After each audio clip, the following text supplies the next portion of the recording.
Hey guys, Nick Drossos. So I posted a video on Krav Maga, does it really work? And it got close to 5,000 views in 24 hours. I got so many comments and so many questions, and it was an equal split. That was 50-50. Half agreed and half disagreed. And first I want to thank everybody for you know, writing a comment and writing it in a constructive and good way. Nobody was disrespectful, which I encourage people to write your comments. I want to hear what you have to say. At the end, we're all trying to seek a certain truth, especially when it comes to self-defense, because I am teaching you are learning from others how to protect the most precious thing, which is your life. Now, I'm going to talk about Krav Maga, the good, the bad, and the ugly. And first off, I want to say to people who are watching this video, my loyalty is not towards a system or an instructor. It's towards the average person who wants to learn self-defense. And the truth is, there's a lot of bullshit that's going to get you killed out there. And just to share with you guys, last week, one of the top YouTubers put a self-defense video against a knife. And for the first time, I shared it because I was blown away what this person was teaching and how people can see this and will actually get killed in a real fight. And I said, all due respect to this guy, I've seen him on YouTube, but don't ever try this. If the guy's got a knife to your throat this big and he says, give me your phone, give him the fucking phone. Now, to get to the Krav Maga thing, there's the good, the bad, and the ugly. So I've only seen 2 videos actually of Krav Maga that I looked at and I said, this is real training. And one of it was military. I think it was the English military, or I can't remember which one. It was 10 on 10, 2 by 2, going full out with a knife. And if you looked at the fight, every fight was different. They were rolling, they were falling, nothing looked pretty. They were trying to trap, and the instructor is screaming, trap this, trap that, and he's going one by one. Kind of the type of training I do. And then I looked at a video today, because I went to look again Krav Maga, and I see one of the top self-defense Krav Maga guys teaching this slow, repetitive, where he traps the knife and he knees him and he goes 1, 2, 3, and the attacker doesn't move. He just sits there, completely unrealistic. And the idea behind that is that you are developing muscle memory. So this is the question this is the answer.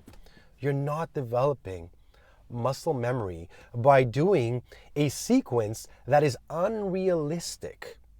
Okay? You're not developing actual real reaction time if you're working with a robot attacker who at no point is even attempting to fight back. So if you do this in slow motion, anybody could pull this shit off. And the truth is that the reason why these instructors do it is because they know that they can't do it in real life. That's the truth. So they do it in slow motion. They do it with training partners that act and react a certain way. They don't go full out. And when I'm teaching it to the student, quote unquote them, it gives them a belief that they can pull it off, which will get them killed because it actually develops a false belief system that when I trap the knife, my 1, 2, 3 system will work. Now, think about it. How can you teach a 1, 2, 3 ABC sequence when just through each and every single environment, the fight will change? I'm in my car. Can I do a 1, 2, 3 sequence the same way I can do one in an elevator, a staircase, or in an open area? No. So what muscle memory am I actually learning? Whereas I believe, and that's what I teach, is teaching people concepts and strategies. I want my students or people who watch my videos to learn through doing different scenarios, through also understanding and not trying to memorize every possible scenario. I'll give you a great example. If I take Big Nick, who's 6'7", and I do a 1, 2, 3 sequence with a knife, and I take somebody who's 5'9", the fight completely changes. A 6'7" will use his range. It will be harder for me to maybe get his face. I might have to go low.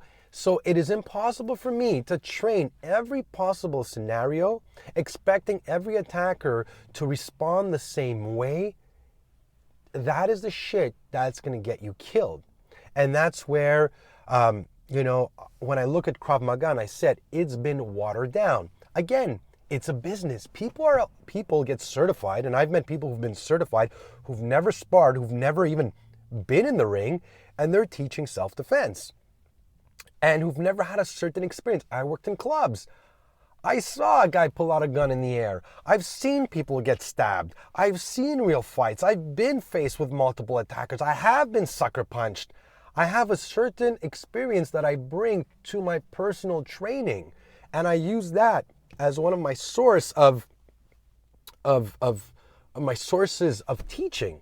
Or else I'm just going by what every instructor told me, and there's nothing personal in there. So when a student tells me, Nick, why do I trap the knife in close quarter? Here's the reason why.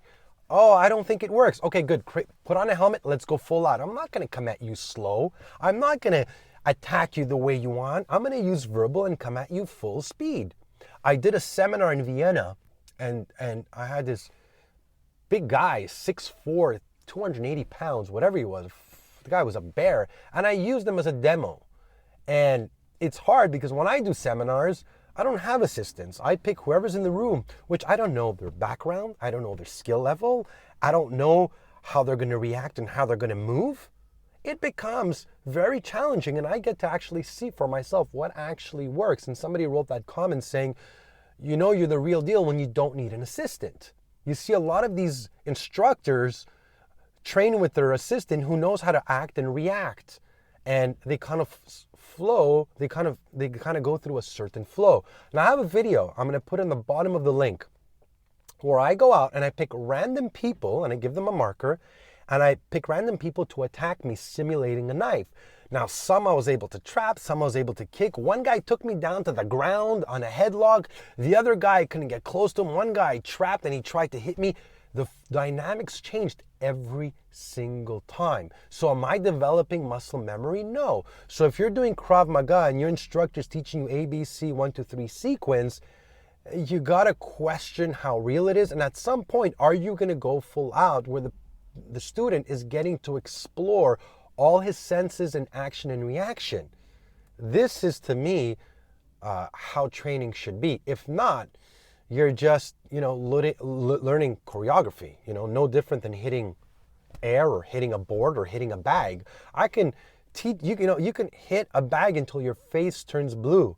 Once I put you in the ring, it's a different fucking animal when somebody's trying to hit you back. So I guess what my advice to you is, don't study the instructor, don't study the system, don't look at the reputation, don't look at, is he wearing a commando suit? And no, look at the training itself and let it speak for itself, okay? And make sure you're covering verbal, psychology, awareness, how to go preemptive, and you're doing some live drills and some full out scenarios. Now, I hope you guys enjoyed the video. If you want to learn more self-defense, we have a online training program that takes you step by step, together with Dr. Georgiano, who covers the psychology. I'll put the description on the bottom of both links. And go check me out on Facebook, Snapchat, and Instagram. And at the end, I want to hear what you have to say. Leave it in the comment box. I want to thank you guys for watching and following. Stay safe and stand strong.